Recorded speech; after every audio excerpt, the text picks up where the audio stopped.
দাড়ি রাখার কারণে কি, দাড়ি না রাখার কারণে কি গুনাহ হয়? ভাইরা আমার, দাড়ি রাখা যেহেতু ওয়াজিব, অতএব ওয়াজিব তরক করার কারণে অবশ্যই গুনাহ হবে। আমরা অনেকে দাড়ি রাখাটাকে নিছক সুন্নাহ মনে করি, অথচ দাড়ি রাখাটা সাধারণ সুন্নাহ নয়, এটি ওয়াজিব। নবী করিম সাল্লাল্লাহু আলাইহি সাল্লাম দাড়ি রেখেছেন, সেজন্য এটি উনি করেছেন, সেই হিসাবে এটাকে সুন্নাহ বলা হয়। কিন্তু এটা বিধানগত দিক থেকে ওয়াজিবের গুরুত্ব রাখে। চার ইমামের সকলে এবং পৃথিবীর যত বড় বড় ইমামগণ গত হয়েছেন, সকল অ্যানালাইসিস এবং গবেষণা একটাই, যে পুরুষদের জন্য দাড়ি লম্বা করা ওয়াজিব। অতএব এই ওয়াজিব তরক করলে অবশ্যই গুনাহগার হতে হবে। কোনো ব্যক্তি যদি কবিরা গুনাহ করতে করতে মারা যায়, তওবা করার সময় ছিল, সে করেনি, আল্লাহ যদি তাকে জাহান্নামে দেয়, সে কি কোনোদিন জাহান্নাম থেকে বের হতে পারবে? অথচ কোরআনে সূরা সিজদা আয়াত নম্বর 20, সূরা জুমার আয়াত নম্বর 19, সূরা আলে ইমরান আয়াত নম্বর 24 ও 25 আল্লাহ পাক বলেছেন যে এরা কোনোদিন জাহান্নাম থেকে বের হতে পারবে না। আপনার মতামত জানতে চাই। ভাইরা আমার, আল্লাহ বলেছেন তারা কখনো জাহান্নাম থেকে বের হতে পারবে না, এই কথা আল্লাহ বলেন নাই। কোরআনে এরকম কোনো কথা আল্লাহ তাআলা বলেন নাই। আল্লাহর কথা হিসাবে কোনো কথা যখন কোট করব আমরা, তখন খুব সাবধানতার সাথে কোট করতে হবে। কারণ আল্লাহর নামে যদি কেউ মিথ্যা কথা বলে, নবী করিম সাল্লাল্লাহু আলাইহি সাল্লাম বলেছেন, মান কাযাবা আলাইয়া মুতাআম্মিদান ফালিয়াতাবাওয়া মাকআদাহু মিনান নার। আমার নামে কেউ মিথ্যা বললে তার ঠিকানা সেজন্য জাহান্নামে নিশ্চিত জেনে রাখে, সে জাহান্নামের রিজার্ভেশন করে ফেললো টিকেটের। আল্লাহর নবীর নামে মিথ্যা বললে যদি এরকম ভয়াবহ হয়, আল্লাহর নাম মিথ্যা কত বড় ভয়াবহ হবে। এবার আসি মূল জায়গায়। যে আয়াতগুলো কোট করেছেন প্রশ্নকর্তা, সেগুলোতে বলা আছে খালিদিনা ফিহা বা এই জাতীয়, অর্থাৎ যেটার অর্থ হলো জাহান্নামে যাওয়ার কথা বলে আল্লাহ বলেছেন সেখানে সে চিরকাল থাকবে। এই যে জাহান্নাম থেকে আর কোনোদিন সে বের হবে না, বের হতে পারবে না, এরকম কথা আল্লাহ রাব্বুল আলামিন বলেন নাই। এখন কথা হলো, চিরকাল থাকবে বলছেন, তো তার মানে তো আর বের হতে পারবে না? না, চিরকাল থাকবে বলছেন, এর মানে এটা সবসময় নাও হতে পারে। আমরা যাবজ্জীবন বলি না, যাবজ্জীবন। এই যাবজ্জীবন এর মানে সব সময়, সব ক্ষেত্রে, সব দেশে, সব সংবিধানে কিন্তু এই না যে একেবারে মৃত্যু পর্যন্ত, একটা লিমিটেড টাইম, এটাকে অনেক সময় যাবজ্জীবন বলা হয় অনেক ক্ষেত্রে, আবার কোনো কোনো ক্ষেত্রে আমৃত্যু।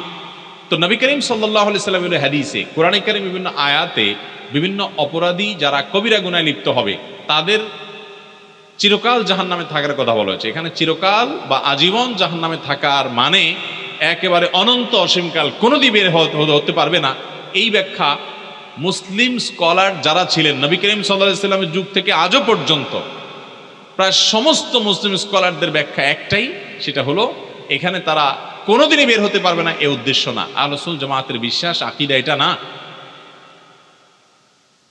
এর একটা কারণ এটিও হতে পারে যে অপরাধগুলো যারা করেছে এটাকে হালাল মনে করে, বৈধ মনে করে আল্লাহর বিধানের প্রতি তোয়াক্কা না করে, তারা যদি কেউ আল্লাহর হালালকে হারাম মনে করে, হারামকে হালাল মনে করে, সেই ইমান থেকে খারিজ হয়ে যায়, সেই হিসাবে সে চিরকাল থাকতে পারে।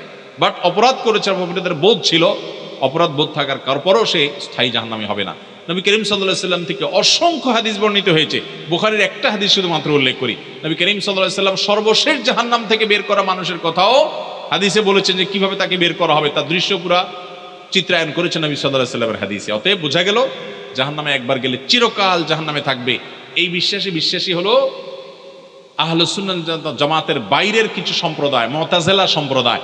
এই মুতাজিলা সম্প্রদায়ের অস্তিত্ব আজ পৃথিবীতে খুব একটা নাই, কিন্তু আমাদের দেশে অনেকেই এই সম্প্রদায়ের এই বিশ্বাস ধারণ করেন।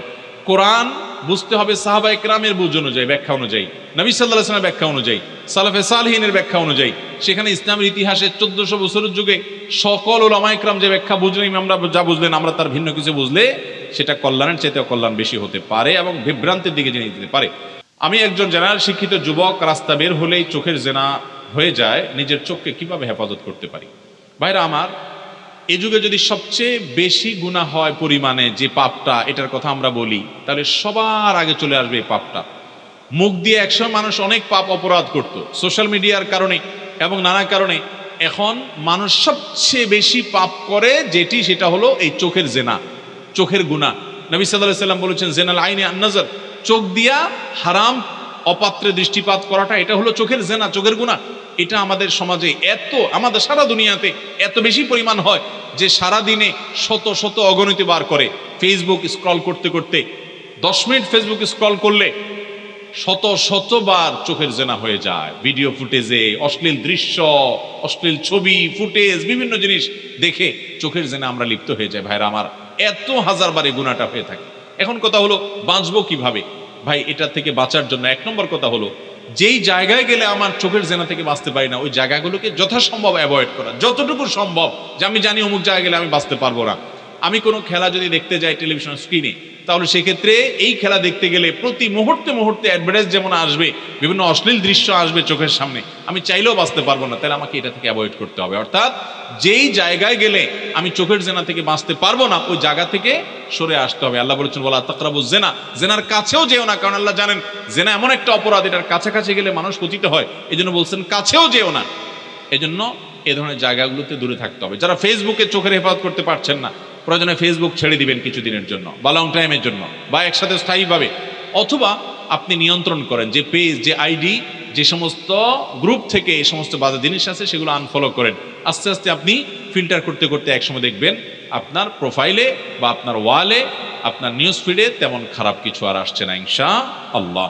সেই সাথে আল্লাহ তাআলার কাছে পানা চাইতে হবে, যথাসম্ভব নিজ দৃষ্টিকে অবনত করে চলতে হবে, উপর দিকে যথাসম্ভব কম তাকাবেন, প্রয়োজন ছাড়া চলার জন্য যতটুকু দরকার ততটুকু তাকাবেন। আল্লাহ বলেছেন যে কুল্লিল মুমিনিনা ইয়াগুদ্দু মিন আবসারিহিম, হে রাসূল আপনি বলে দিন ইমানদার পুরুষদেরকে তারা যেন তাদের দৃষ্টিগুলোকে অবনত করে এবং নিচের দিকে করে। আল্লাহ তাআলার কাছে পানাও চাইতে হবে, আল্লাহ তাআলা আমাদেরকে চোখের গিনার এই মহামারী থেকে, এই মহাব্যাধি থেকে বেঁচে থাকার তৌফিক দান করুন। বিশেষ করে আমাদের তরুণ প্রজন্মকে আল্লাহ তাআলা যেন হেফাজত করেন। এর জন্য বিয়ে শাদী যেমন তাড়াতাড়ি করার চেষ্টা করবেন, গুনাহের অপরাধের ধারে কাছে যাওয়া থেকে বেঁচে থাকবেন এবং আল্লাহর কাছে পানা চাইবেন। আল্লাহুম্মা ইন্নী আউযুবিকা মিনাল ফিতানি মা যাহারা মিনহা ওয়া মা বাতান, আল্লাহ প্রকাশ্য যত ফিতনা আছে ঈমান নষ্টকারী, আমল নষ্টকারী, এগুলো থেকে পানা চাই। এরপর প্রশ্ন হলো, মাহফিল শুরু হওয়ার কথা ছিল জোহর বাদ, কিন্তু শুরু হলো বাদ মাগরিব। আমরা পোস্টার অনুযায়ী বাদ জোহর এসে দেখি মাহফিল শুরু হয়নি, এভাবে প্রচার করা কতটুকু যুক্তিসঙ্গত? ভাইরা আমার, যিনি এই প্রশ্ন করেছেন এ আল্লাহর বান্দাকে আমরা প্রথমে সাধুবাদ জানাই যে আপনি খুব সঙ্গত এবং দরকারি একটা প্রশ্ন করেছেন, এবং প্রধান অতিথি মহোদয়ও সায় দিয়েছেন প্রশ্নটা পড়ার সাথে সাথে যে হ্যাঁ ভালো প্রশ্ন। আমরা আপনাকে জানিয়ে রাখতে চাই যে প্রথমত আমাদের দেশে মাহফিলগুলোতে জোহরের পর থেকে মাইক টেস্টিং শুরু হয়, বাচ্চাদের তেলাওয়াত শুরু হয়, ইসলামী সঙ্গীত শুরু হয়, বিভিন্ন রকম মাদ্রাসার বাচ্চাদের প্রদর্শন শুরু হয়। এগুলো অনেক সময় 2টা 3টা থেকে 4টা থেকে শুরু করা হয়, এই পুরো টাইমটাকে মাহফিল হিসাবে ধরে দেওয়া হয়।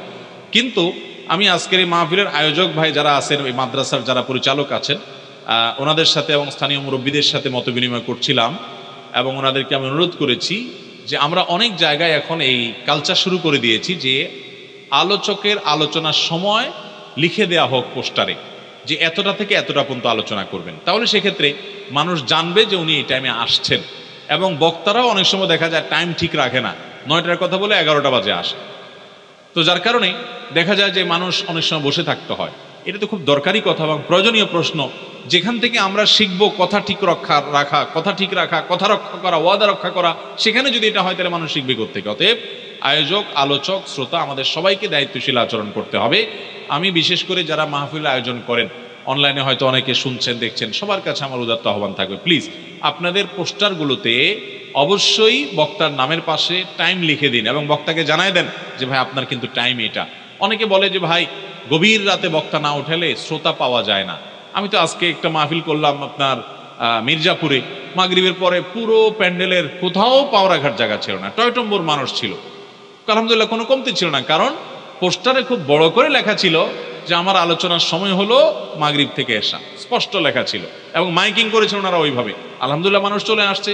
অতএব এটার জন্য আয়োজকদেরও যেরকম আগ্রহী হতে হবে, অগ্রসর হতে হবে, আপনাদের শ্রোতাদেরও দায়িত্ব আছে। অনেক এলাকায় আছে শ্রোতারা 10টার আগ পর্যন্ত প্যান্ডেলের ধারে কাছেও আসেন, আছে না নাই? তো আয়োজকরা বাধ্য হয়ে দেখা যায় যে শ্রোতা না আসলে তাহলে আর আলোচক উঠায় লাভ কি? এই জন্য আমাদের সবাইকে দায়িত্বশীল আচরণ করতে হবে। গভীর রাত পর্যন্ত মাহফিল করা কোনো ভালো জিনিস না। এটার বিরুদ্ধে আমরা নানাভাবে মানুষকে বোঝানোর চেষ্টা করছি, কাউন্সিলিং করার চেষ্টা করছি। আল্লাহ তাআলা আমাদের সবাইকে আমল করার তৌফিক দান করুন।